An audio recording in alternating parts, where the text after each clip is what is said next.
Yeah, totally. Yeah. I train other awakened man so that they can counsel me. Yeah. That's the goal. Yeah. All right. Well, here we are. Husband on Fire podcast. I'm Scott Landis, and I'm with Daren Patera. Thank you. Welcome. I was waiting for the applause, but there was none. We're not in front of a live studio audience. Nope. Not even the magic of video can fake that. Right. There's nothing but a window behind the camera. But here we are. So, Daren, welcome. How are you doing today? I'm good. Thanks for having me. Yeah. Well, thank you for doing this. I appreciate it. Absolutely. So, one of the ways I like to kick off the Husband on Fire podcast is just acknowledge that you're an awakened man. In process awakened man, I suppose. Yeah. On my way to being woke. Good. and we're building a tribe of awakened men. Yes. And you're a part of that with me, and I appreciate that. One of the founding members. Man. Someday that's going to mean something. I guess you're supposed to go like that. Yeah. I'm still learning. You've got the tips. You let me know. Yeah. But someday that might mean something. Someday that will mean something. Yes. Today, I'm not sure what, but maybe someday. People will be like, first steps. Wow, that's Daren Patera. He was there in the beginning. Right. Yeah. You come from a kind of a famous-ish family. Ish? Yeah. What's your connections to fame? Oh, man. You were this close to being... I could have been famous, I suppose. I guess I do. I got some relatives that are in athletics. Who's the most famous? I've got two that are probably competing. Probably my Uncle Jack would be. He was the head coach for the Seattle Seahawks, and he also coached a lot in the NFL and was in the NFL for a number of years. And then I've got an uncle whose name is Ken, and he was in the Olympics in 1972, and he was a WWF wrestler over the years. So it's kind of where I get my size from, through my dad. And my dad, he played football for the 49ers. So these were your dad's brothers? My dad's brothers, yeah. So your dad played for the 49ers. Yeah. His brother was the head coach of the Seahawks, and his other brother was an Olympian and a WWF wrestler. Yeah, considered the strongest man in the world at one time. So. Wow. Yeah. I recently saw, I think he's the strongest man in the world now. He's on the Netflix documentary. Okay. I was telling you about that Change the Game. Okay. Was that the one with the eating vegetables? Yeah. Vegans, yeah. Yeah. I had lunch with a buddy today talking about veganism. Is it veganism? Is that right? I don't know. Yeah. Not eating meat. So. That's the religion of vegan. Is it? I'm just practicing a little of the spiritual stuff. Okay. Yeah.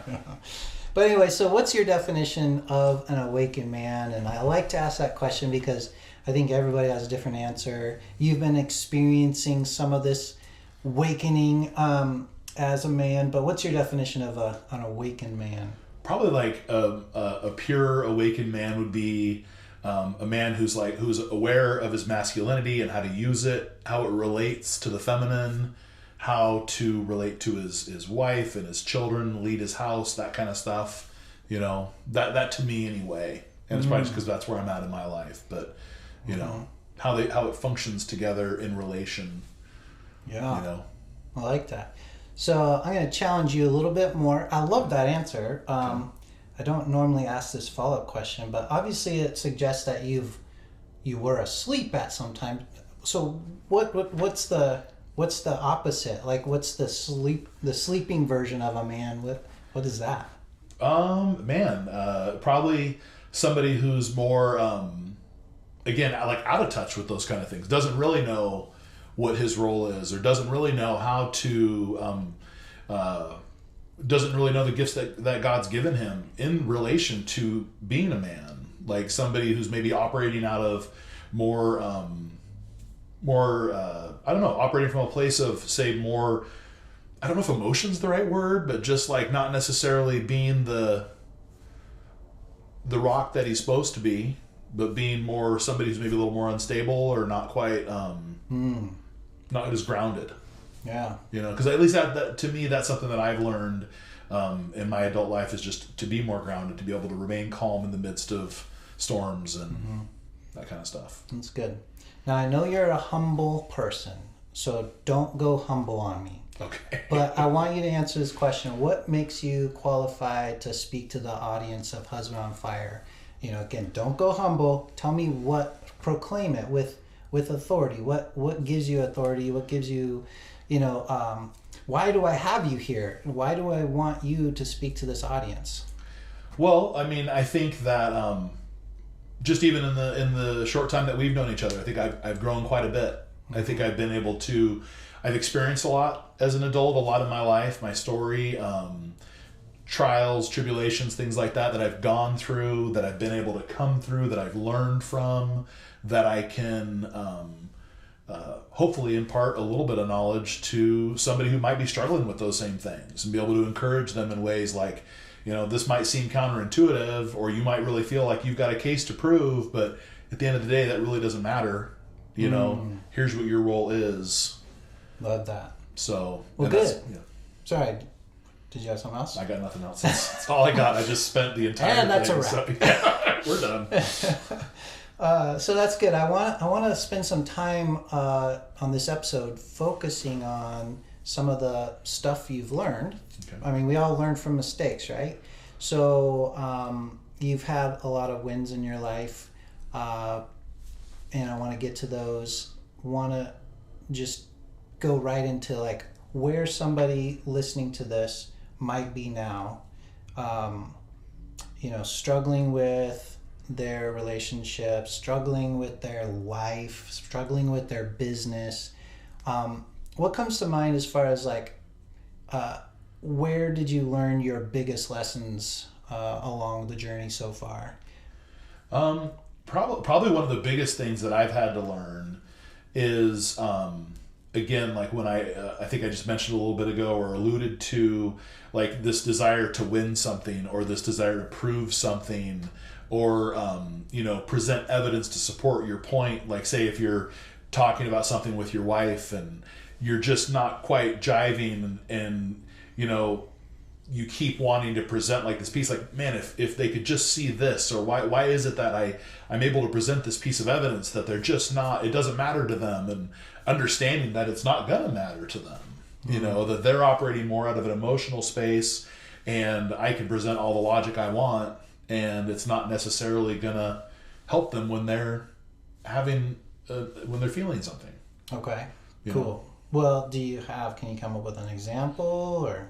Yeah, I can come up with some examples of things. Okay. Without getting into specifics, because obviously it's stuff between me and my wife, but like, again, I know that I have that tendency. I have a law degree. I went to law school at Willamette in Salem, and so I have a very much a tendency to go to court with stuff, and when you say go to court, you mean like to start presenting evidence. If say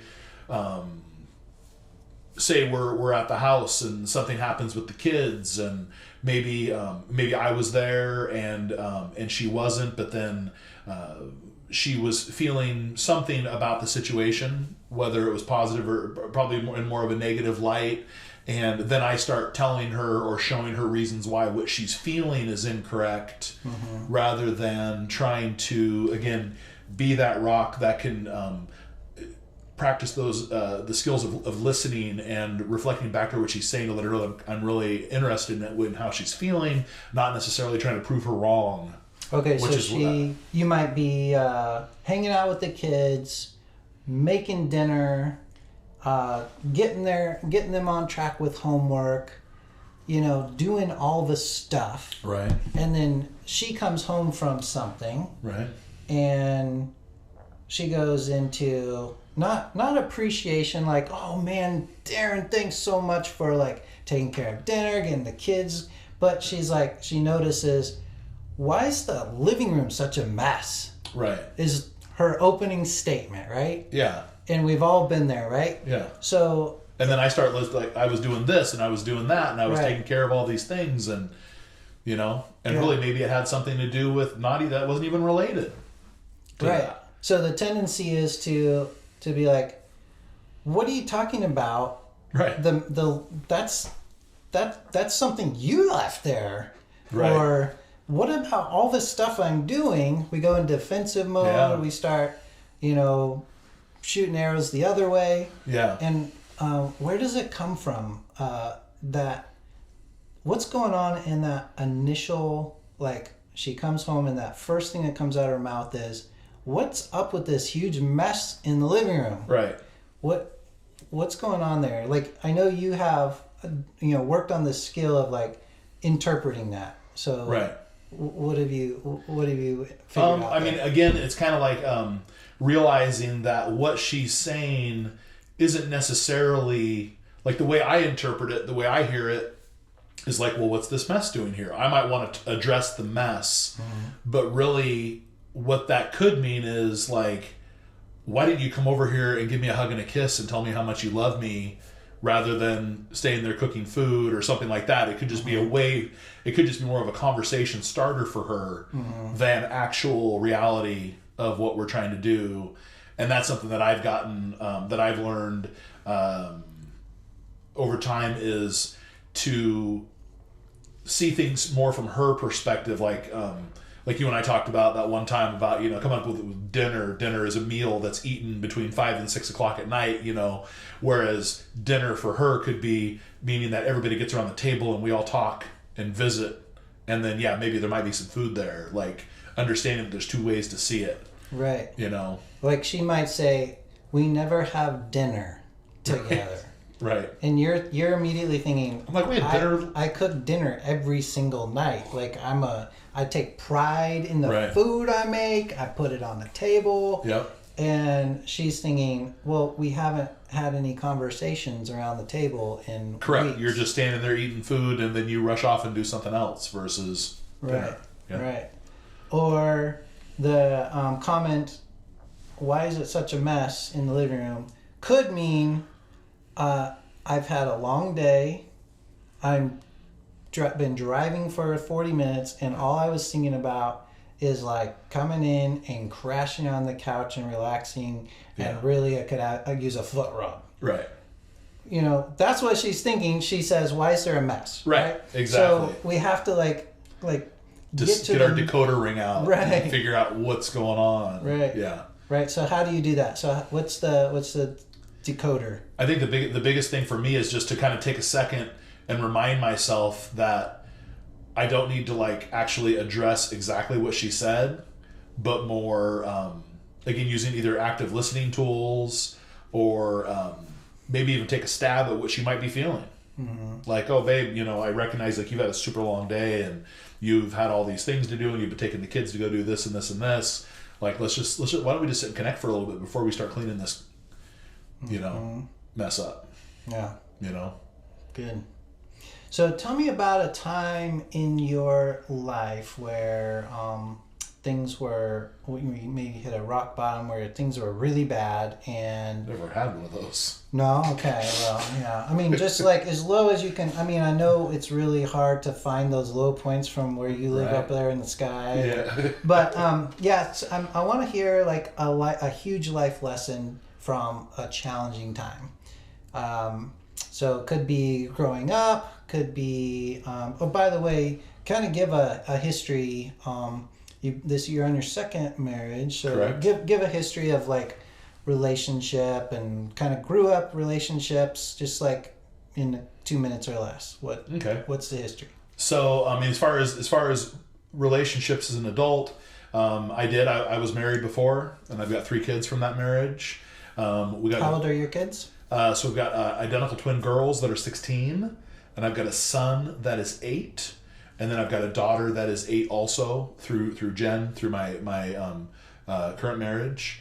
And then Jen has a daughter named Madeline who's also 16. So we've got 3 16-year-old girls and 2 8-year-olds, a boy and a girl. So Okay. And so I was married the first time, and we were married for 13 years. We had 3 children, got a divorce, and kind of...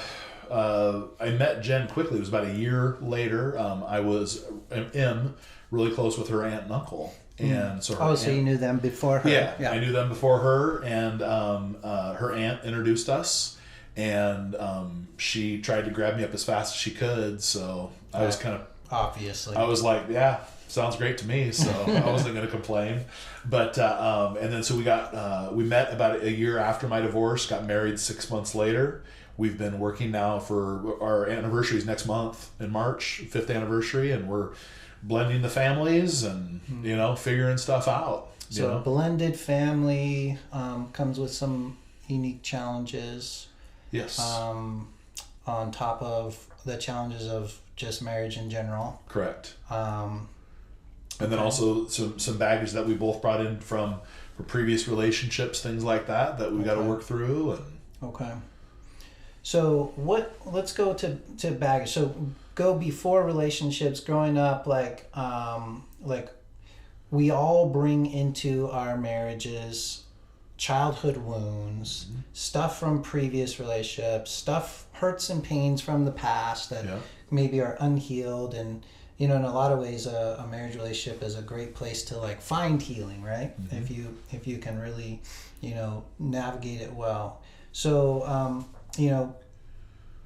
give us some background of like childhood, the ups and downs of life, like wins, losses, high points, low points, and kind of what you bring into your relationship from all that. Yeah, I mean, I had a childhood. Really? Yes. Yep. I grew, and and I would say probably one of the big challenges is the way that I was raised. I often felt as though I didn't quite measure up, or that I was. You're surrounded by giants of success, right? Yeah, a lot of that. Powerful men. Yep. And so I kind of my brother, he made a decision early on that he wanted to move across the country and be not as involved in that, and so I kind of grew up a lot younger than him, hearing just one sibling. My brother, I've got there's 5 of us in our family. Oh, okay. I've got 3 sisters. Okay. But my brother, he kind of was he the oldest? He's the oldest, and he kind of took off. So you're number 2? No, I'm the second to the youngest. So I've got my brother, then I've got 2 older sisters, then me, and then a little sister. And so I kind of grew up hearing how, because it kind of hurt my parents a lot that my brother did that. That he took off, and so I grew up always hearing about that, and so I was like, man, I'm not doing that. I'm going to be the kid who's always here doing everything. Was there I don't want to disappoint mom and dad kind of thing? Yeah, for sure. For sure. Like, and that was obviously a huge mistake that was made, even though now as an adult I realize it wasn't. But that was kind of what I grew up believing about the situation. And so, man, I did everything I could to always make sure that I was there, that I was doing the right thing, that I was, kind of like the classic illustration of a child that grows up in that kind of a situation. And so I kind of brought that into my marriage, both marriages. The good parts of I'm going to serve and I'm going to do what needs to be done, and I'm always going to be the one who's making sure the I's get dotted and the T's get crossed. But then also the frustration that comes with it of never quite feeling like you can measure up, and so I brought that in, and that's been something that I've been working through a lot, is how to kind of shed that nice guy image that was created, not necessarily coming with all the honesty in the world, but like I got to do everything I can to make sure that I always appear like I've got everything together when I really don't. Which so inside you recognize, even before marriage, did you do like relationships, dating in high school and college? A little bit, yeah. Okay, and then good friendships, community, all that stuff. So in those circles, but even in those friendships, I was always kind of that. Like I was the friend who was always picking friends up and taking them places to do things, or can always count on Daren kind of correct. thing. Okay. Yeah. So Daren, do you have the reputation of a nice guy? Loyal? Sure. Loyal and nice, and man, Daren will do it. If something needs to be done, he'll take care of it. Reminds me of that Life cereal commercial. Mikey likes it. Yeah, were you Mikey? Kind of, yeah. So Daren's the reputation of Daren in the friend circle is good guy, nice guy, helps you out. Yeah. Everything got it all together. He's were you the one that people would come to for counseling, You know, kind of, yeah. People have always talked to me about those kind of things. Like I found, dude, I got this problem. Can you help me out? Found out later in life that a lot of the kids who I grew up with were, and I was not a partier in high school, but a lot of the kids that I was friends with were, and I didn't even know it. But they were afraid to tell me that they were. What was that? Well, I was also born and raised a Mormon. Oh, okay. And so again, that kind of plays into Were most of your friends Mormon? Yeah, a lot of them were. And they were partying? And they were partying and weren't telling me about it. Okay. Because they were worried about, and even friends that I had after when I was finished high school over in Bend, and that they weren't, but still like there was something about like they didn't want to tell me that they were smoking weed because they were nervous that I would be disappointed. Because you're just like this goody two shoes? At the time, yeah. Okay. Yeah. We know that's not the case, right? Yeah. Drink up. What's in that cup? Yeah. Some strong coffee. Okay, so you had the reputation of nice guy, goody two shoes, always does the right thing, straight A's? No, not straight A's, no. Okay, but good student? B's. Okay. Yeah. What about your teachers? What did they think of it? Yeah, I think that my teachers would. I think when I was in middle school, I was kind of I've always kind of been the class clown a little bit, you know, but I could talk quick and I had a quick wit, so I kind of get myself out of it when I would, disrupt class. And normally I could get people laughing and then the teacher would just want to move on, so. Okay. Yeah. All right, so, and that kind of comes from that whole big brother and don't want to disappoint the parents. Right. And were you like, how did you rank with your parents as far as like, I've got 3 kids and they kind of like think they're all like the most favorite, Yeah. But how did you feel about that? Like, were you at the top of the list there? I think so, and I think that's it's caused issues with some of my siblings because of that. Although now, my relationship things have changed these last couple of years, I would say. Things are a lot different now. Yeah, things are a lot different now. And but yeah, back then for sure. And like I say, I worked very hard to make sure that I always did things just right, and I covered up every mistake I made. Oh yeah, let's get back to that. Every mistake So you have this persona, this mask that everybody thinks Daren's this perfect angel and nice guy, does anything for you, takes care of stuff, gets stuff done. Right. But inside, what's going on? Inside, I'm just like deathly afraid that people are going to find out that I'm really not as great or as together or whatever adjective you want to use, but that I'm really, that I struggle too, that I'm not, that I make mistakes. But like I say, I got really good at covering them up, or I would lie about them. So you didn't have people would come to you when they had problems, but where did you go? I didn't really go anywhere. I didn't really have anybody to talk to. So was that a lonely thing? Probably. I mean, I haven't thought about it that deeply, but yeah, I would imagine so. I mean. So when you think about it, you can feel that loneliness? Yeah. Okay. Yeah. So how did you cope with that? What did you do to cope with whatever insecurities were going on inside? Because you obviously weren't talking to people about it, so what did you do? I mean, food's always been a very strong source of comfort for me. Okay. So definitely finding comfort in food. When did that start? Like earliest age? Earliest age I can remember. So it's just always there? Yeah. Okay. I got put on diets from the time I was like 6-7 years old on. Okay. So, okay. Yeah. Getting put on diets when you're 6-7, that's really early. Yeah. So did you feel like you were getting a comfort? When did you realize you were getting comfort from food?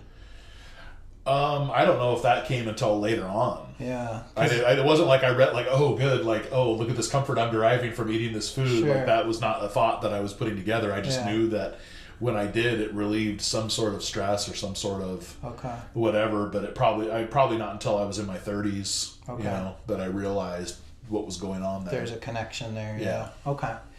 And so then let's talk about then your healing journey from that, because the wounds are, you've got this mask that you wear. There's pain inside because there's a loneliness. I don't know that some kind of pain of like I can't let anybody know the real me. Right. Because this persona that's out there. everybody loves. You're like the everybody loves Raymond. Well, I feel like I was kind of always like I was like everybody loved me. I was I was always a good friend to people, like an acquaintance. But like as far as deep relationships, there was never really a depth of relationship.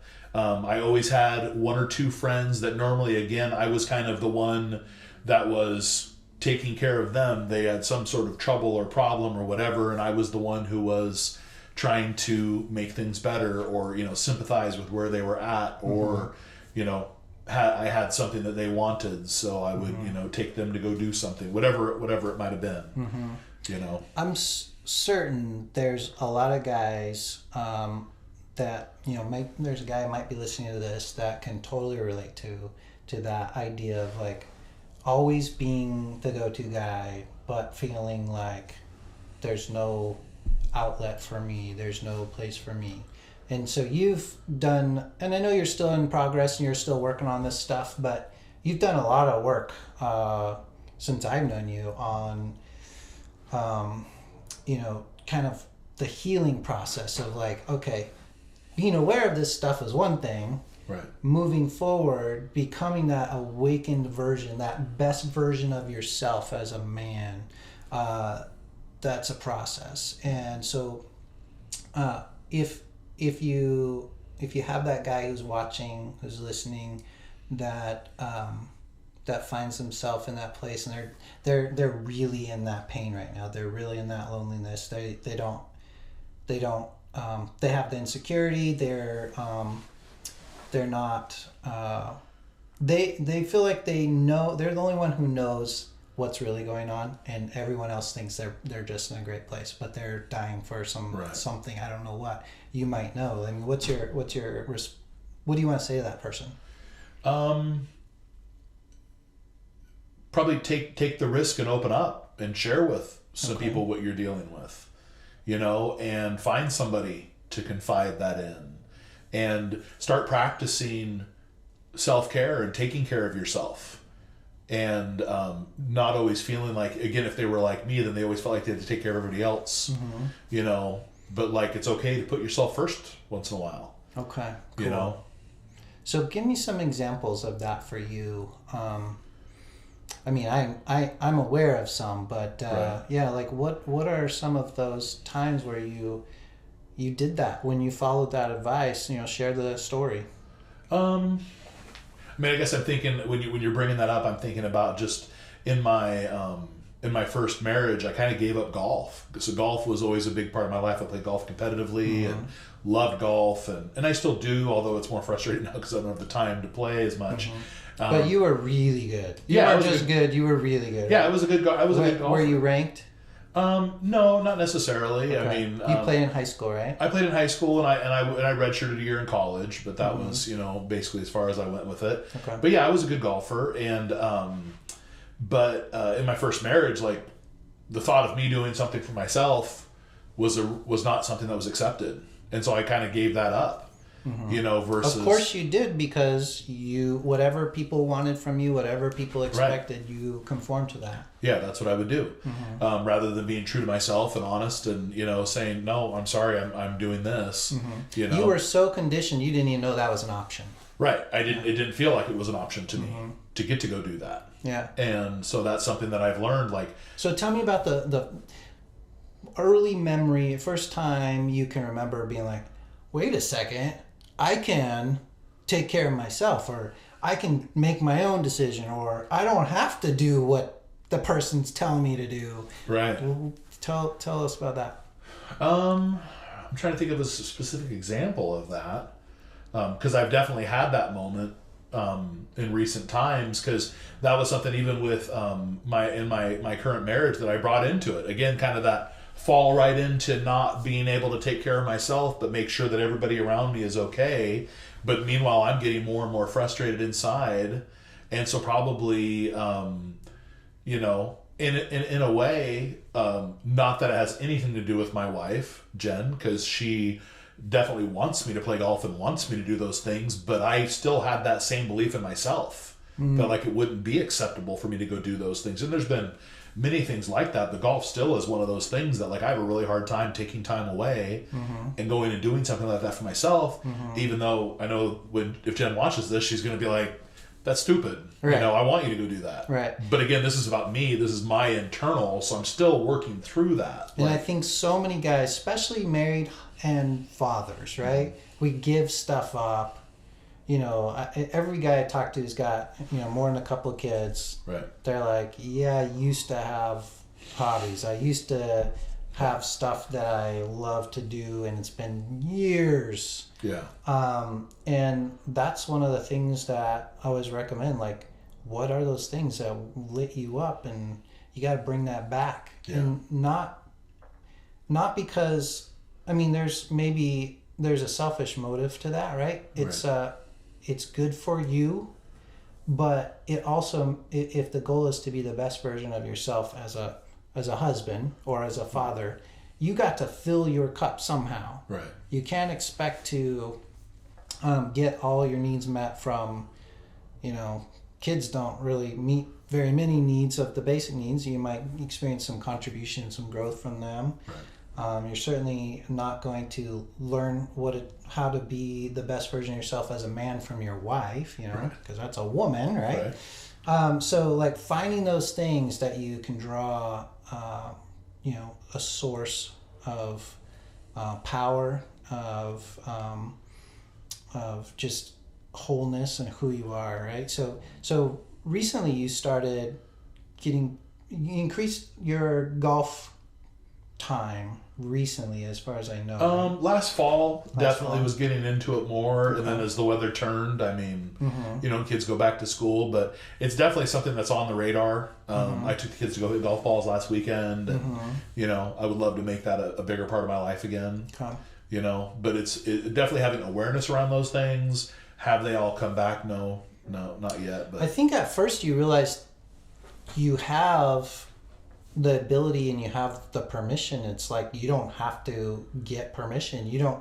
Right. You know, it's almost like an option. Like you didn't even realize it was an option for a while, right? It's almost like you hear those stories about like when Saddam Hussein died and like the people in Iraq were now experienced some sort of freedom, but like they still didn't want it. Like they still didn't know what to do with it. That's kind of yeah. That's kind of like where I'm at. It's like you know, those stories that you hear about like the animal in the zoo that's, you know, fenced in by a 4-foot tall fence, when the reality is that animal could jump over that fence. Or the elephant that's attached to the rope. Right. Yeah. But because that rope's there, he thinks has to go. And so like I say, I'm still working through that kind of stuff, but I definitely am more aware of it, you know, and working through those things. And luckily I've got a partner who wants to encourage me in that way.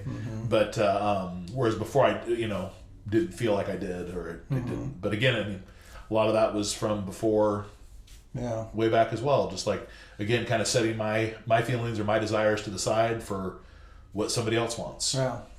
And I'm making a huge assumption because I don't know much about it, and I don't want to throw your ex-wife under the bus. It's not about her, right? But at some point in your marriage, I'm thinking, here you are, understanding where you came from, and kind of the psychology and the mask that you were wearing, the persona that you were living out, and you bring that into your first marriage, and you said that was 13 years. Yeah. So you're probably this nice guy, wife pleaser, people pleaser throughout that thing, and at some point you said enough's enough, and you got out of that relationship. So, and again, not to make it about your ex-wife, but what happened in you? Because at some point you probably put up with a lot of crap, I'm imagining, just because of the makeup of who you were at that time. Right. And then something happened for you. That must have been a moment where you were like, okay, I got to take care of me. Was that there at all? Not really. I mean, again, that relationship ended. It wasn't my choice. Okay, so she pushed you out. Yep. Okay. And so you would have just kept in that cycle for the rest of your life, right? I mean, presumably, or I mean, anger and frustration still seeps out. You know, even though I do, like, my heart is to please and to to serve and to like just be completely selfless, but still that builds up, and then pretty soon steam's coming out, you know. And so I'm still working through that kind of stuff now, but so like I say, for back then, I mean, I kind of always knew, and then like, but when that relationship ended, and then I would talk to people and like, man, you don't need to put up with that. Like, that's not, you know, something that anybody should expect. People would say that to you. Yeah, people would say that to me, and so you know, learned a lot from that process. Okay, so you started to realize, right? Okay, this isn't the way it's supposed to be. Yeah. You know, in air quotes, right? But so you started to realize, okay, what were you starting to look for at that point?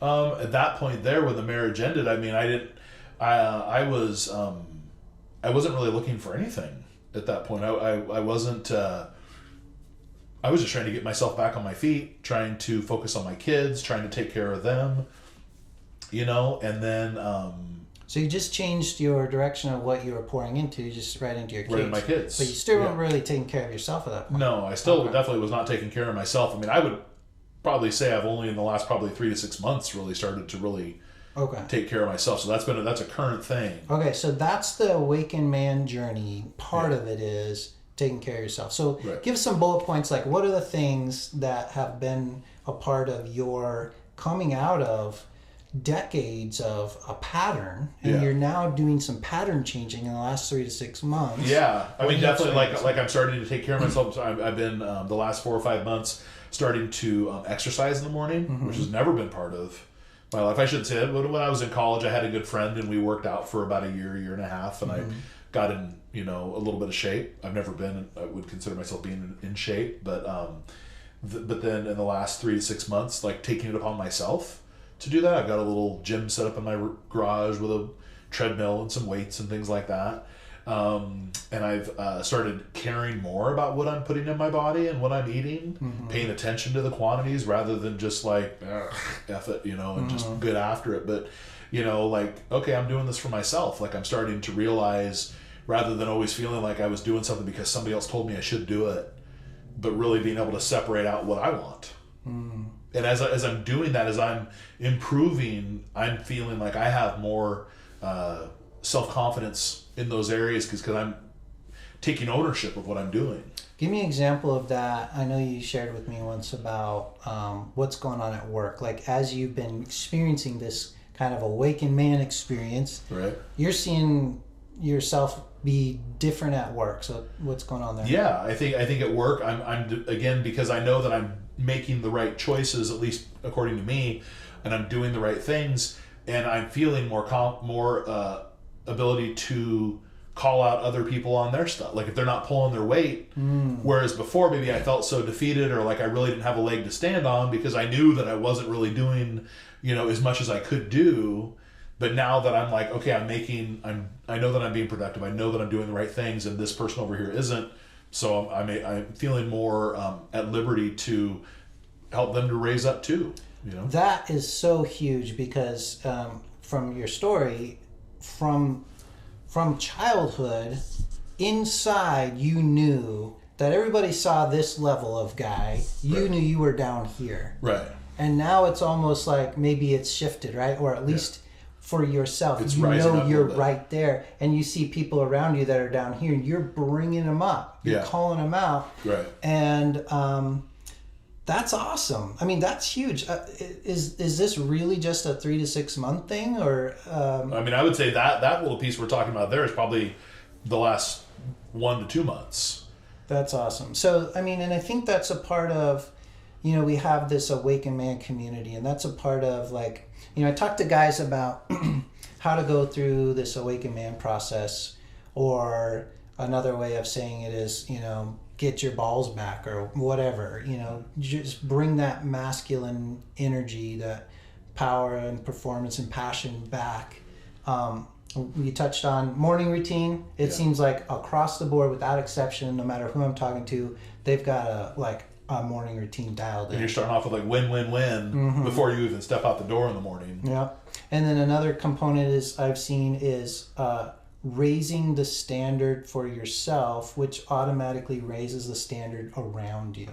Right. And because you're not willing to put up with what you were putting up with before. yes. Yeah. And you knew you weren't, who am I to, call out anything, right? Right. I know I'm down here.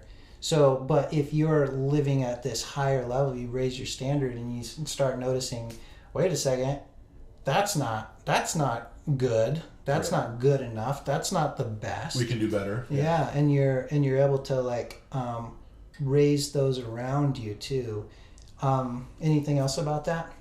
No, like I say, I think that's been like the last month or two, but it's very empowering. Yeah, that's huge. That's exciting. Yeah. So I'm thinking again about the guy might be listening that identifies with that people pleaser, nice guy. Everybody sees, this great persona on the outside, but feeling lonely and shitty on the inside. And hearing that, okay, now I've got an idea of what I need to do.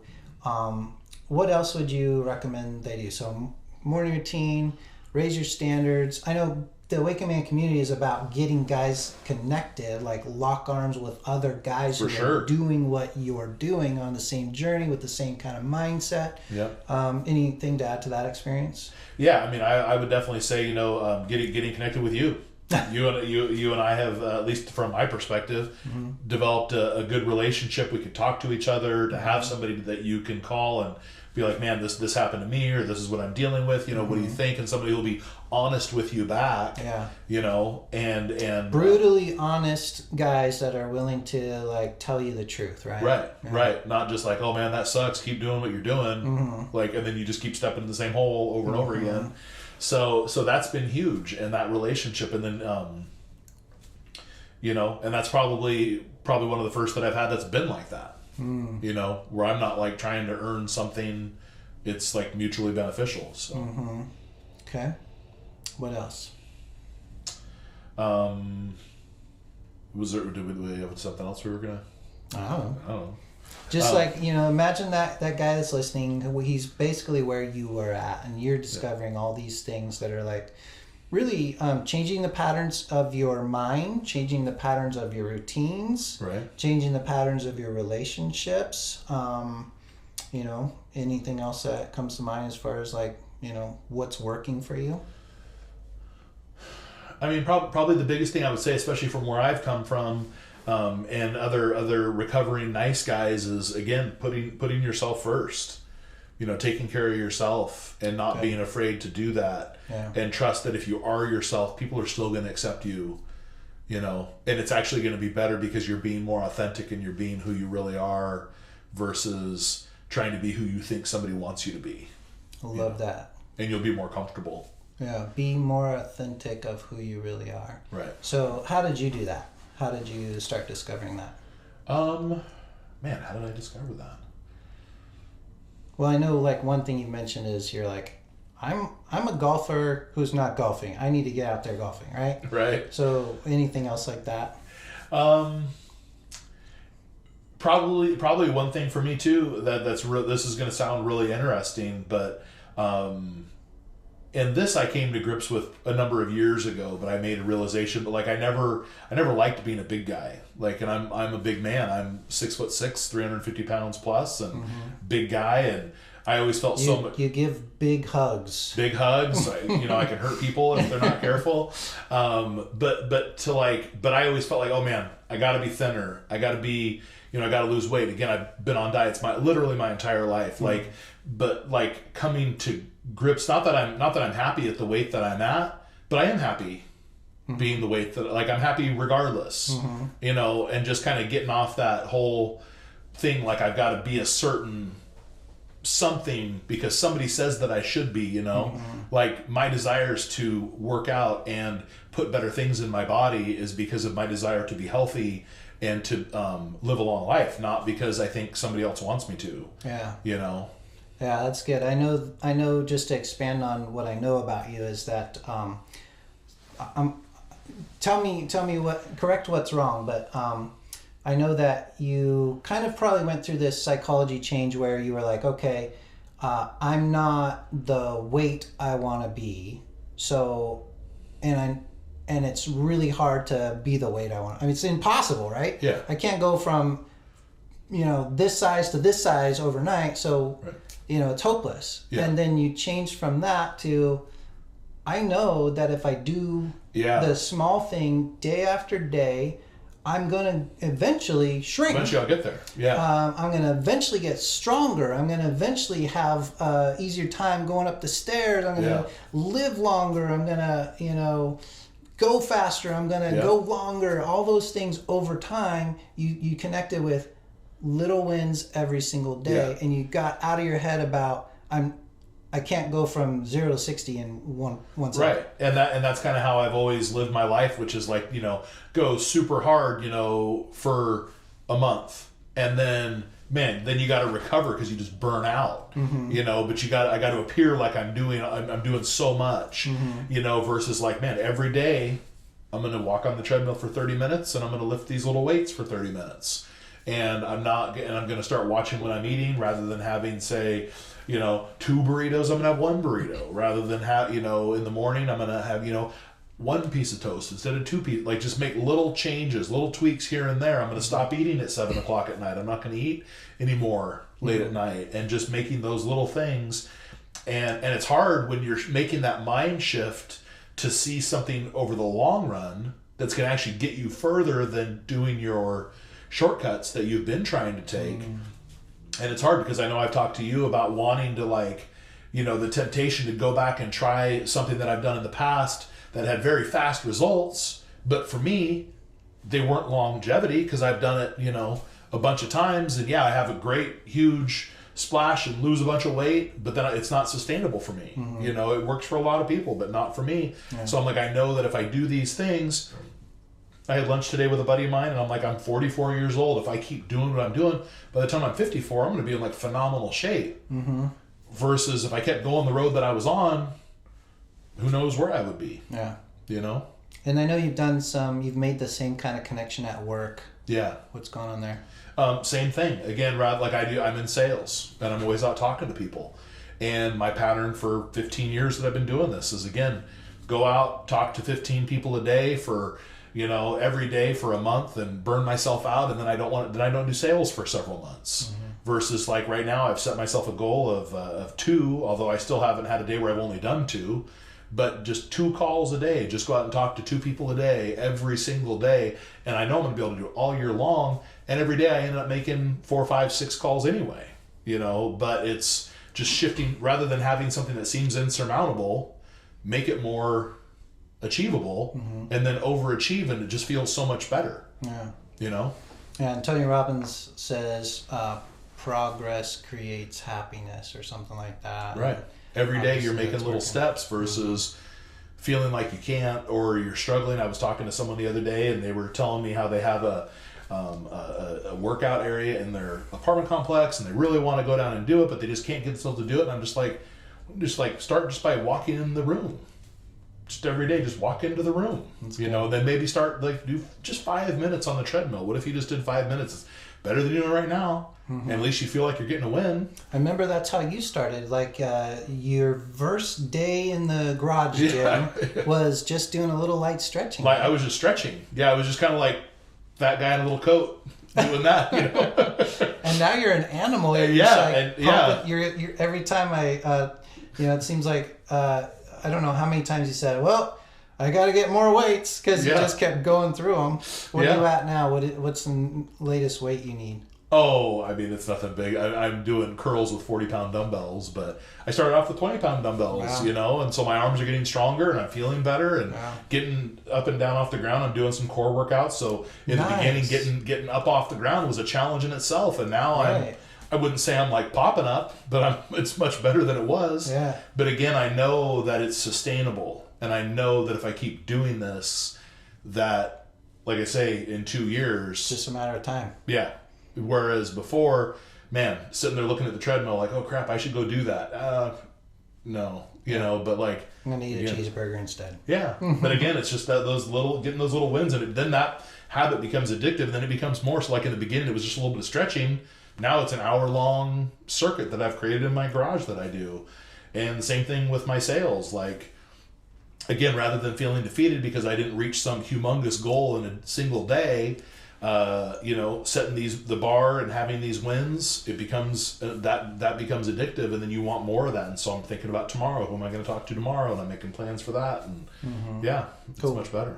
So in starting to wrap up, all these things you've done to work on you, and you've kind of told a story in this episode of this podcast that kind of where you've come from and who you were. Right. And what kind of the impact of that. And now you're seeing some wins the last 3 to 6 months. Things are changing. You're changing patterns in your mind, patterns in your habits. Yep. But that's, even if you, I know you've been doing a lot of study and work on relationship skills, but even if you didn't do those things, I'm thinking just changing your morning routine, your thinking patterns, and some of these habits, that alone would make a difference in your relationship. But if you could just give, like, what's the biggest impact these changes in yourself that you've done on yourself? Because I know your wife's working on it too, but right. I'm thinking about, I've worked with guys who their wives aren't working on it. Right. Imagine how much more difficult that would be, right? Yeah. But you can tell by your experience if your wife didn't show up, didn't participate in working on stuff. You just doing your thing, what you've been doing, would impact your relationship. Yeah. So what's like the one thing, or top couple things that you think this is translating into your relationship? Because it's affecting your health, affecting your thinking, your performance, your energy, your work habits, but how's it affecting your relationship? I think probably the best thing for me is I'm not sure if it comes through just having more confidence in myself, or knowing that I'm upholding my end of the things. Like my need to prove something has definitely gone down. That's huge. Like when they're, thinking about that situation, if I'm sitting there making dinner and she comes in and she makes a comment, rather than having to point, well, look at, I've done this and this and this, and look at all that I've done. How can you possibly say from that? a place of insecurity? From a place of insecurity, yeah. Versus like keep stirring the eggs or flip the hamburger patty. Yeah, and, I know. How are you doing, babe? How was your day? And like you don't even really have to address why the living room is dirty. That's huge. And because that inherent confidence, like, I know I'm the shit. I know I got up at 5 this morning. Right. I know I hit the gym. Yeah. I know I crushed my goals at work. Yeah. And you're complaining about a little mess over in the corner. Right. That actually you did. Right. But we'll just not mention that. And you're just able to stay present within yourself and not go into reaction mode. Right. Of course, I know we all get there anyways. But less often, more often, you're able to just stay in that. Staying calm. Yeah, I like I said, I definitely have times where I go back and I want to start proving something, or again trying to please, and like, well, but babe, I did this, this, and this. Like, why are you so focused on that over there? And, but whereas really the place of strength is walk over and squeeze her butt and give her a kiss and go back to cooking dinner. You'll be okay, baby. Yeah, it's gonna be all right at Daddy's home. So. I got you. Yeah. So I mean, that's so huge. I mean, if you think about, like, if we could see a before and after picture of this insecure, knows he's not measuring up to what everybody perceives, and has to, and I know so many guys can relate to this, like, has to like try to prove stuff, goes into defensive mode from an insecure place, right. And I know that of doing life with you for a while here, especially over the last 3 to 6 months, you're not that guy anymore, and you are this confident guy, and you don't have so much to prove. Right. I mean, I know you're still in process, so am I, but it has been like, if you could see a before and after. Yeah. Let's watch Daren. Couple of years ago, or his whole life, and watch him now, and it's like unrecognizable. The kind of it's almost like an energy, a vibe that you have, that you carry, a presence you carry. Well, thank you for that. Yeah. Anything else on that? No, like I say, I think that's probably the biggest thing and all this just kind of adds up to that point, or whether it's if I'm in my relationship with my wife or if I'm dealing in my business or whatever, like just the knowing that I'm doing the right thing on a daily basis, that I'm not shirking my duties, that I'm taking care of myself and I'm taking care of what God's put around me, Good. So before we got started here, you have a great facial hair. Oh. You got a great. Well, I was gonna ask about because I noticed you've got some stuff going on. You're growing something out. I'm experimenting here, and it's I don't have the Alec Baldwin and the Capital One ability, right? Yeah. And I'm surrounded by all these manly men with great facial hair, and I'm trying to do something, but it's you kind of got that 1800s thing though. You get the mustache shaved, and you're growing this out here. But you said you had some kind of tip for me. Yeah, well, I had read, and because I've always had a goatee, and it's so funny because I remember as a little boy sitting on my grandpa's lap, and my grandpa was someone who, he could not shave enough. He wanted as close as he could, no whiskers at all. And I was always wanted facial hair, from the time I was a little boy, and I would always rub his face when I would sit on his lap, and I would rub his face and say I couldn't wait to have whiskers, And so when did it start? So when I was 19, finally this little spot right here. So when I was younger in high school, I could grow massive neck hair. It looked horrible, stupid, but I thought that was cool because I could grow neck hair, and then it looks great with a tie. Yeah, totally, and it was so comfortable too.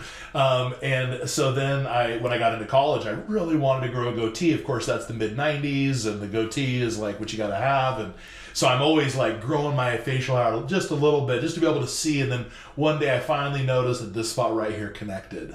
And I was like, oh man, okay, I'm growing it out. So I did. I immediately grew my goatee out. So I've had a goatee since then. And then I wanted to grow a beard. Of course, 10 years ago or so, everybody started growing beards. I'm like, beard now, but I've just never been blessed with great facial hair up here on my cheeks, and I kind of thought the traditional beard was the only option. And then I was reading this article in Men's Health, and they were talking about how they had this article, it was 10 pages long, all these different pictures of all these different kinds of beards, and all the beards had names too, these are legit facial hair combinations here. I don't remember what this one is called that I wear. The Daren, yeah.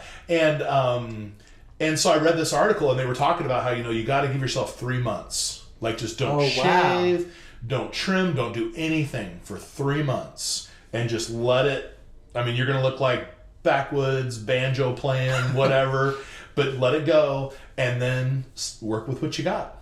And then shape it into something. And there's every once in a while, if I want to splurge, I'll go the particular design will. It's it'll show itself. It's man. Who's the sculptor that says I didn't carve the David. I just Leo da Vinci or whatever. But but and then it feels so good when you go to a barber and have them do the straight razor, and they shape it and make it look all nice. And so that's a ton of fun. But yeah, so that was going to be my advice, just let it go. Don't get wrapped up in it, man. Let it go. Give yourself 90 days. You'll have there'll be something there, and then we'll figure out what that is.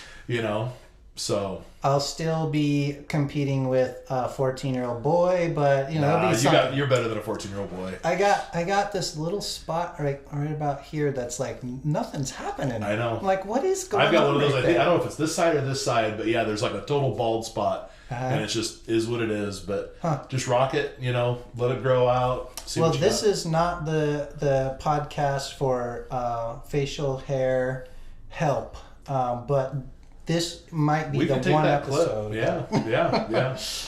But no, it's just let it go, man. Let it go. Maybe that'll be a part of that'll be a theme going forward. I'll just include, besides the awakened man question, I'll be okay, what's your beard type? Right. Right. They call this the Scott Sparse.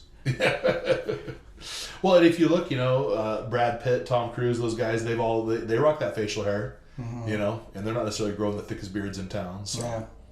Well, I know plenty of guys that do. Yeah. My roommate in college used to call it a buddy of ours. He had a basketball mustache, 5 on each side, 5 whiskers on each side. Wow.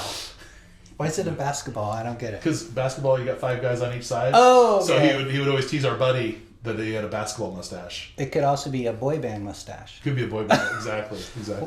Well, Daren, I appreciate you joining me for this. I appreciate you. your candor and being open. I sincerely hope it will help at least one man out there, maybe many. Hopefully. And so that's huge. I think your story is a story of transformation, and I think it's going to impact some guys. And so that's what my hope is with this Husband on Fire podcast. So thank you so much for being a contributor to it. I appreciate it. Thank you.